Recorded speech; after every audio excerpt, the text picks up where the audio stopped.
Finally, we can rig and animate 3D characters on iPad. But first, here's how to set up your character in Nomad Sculpt.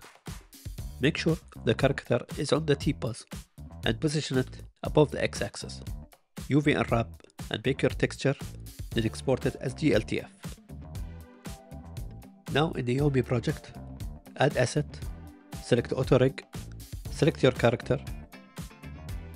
Now place the red spheres on the character skin.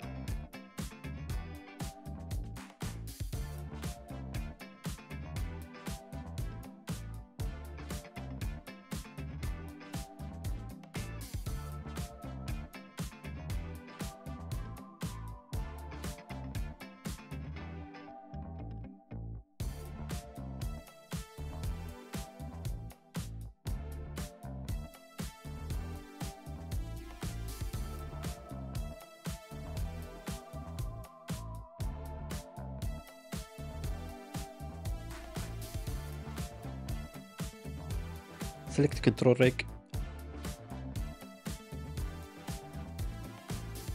then save to library. This is all what you have to do. Now you can either animate it manually or select all the controllers and go to add asset and select one of the ready-made animations.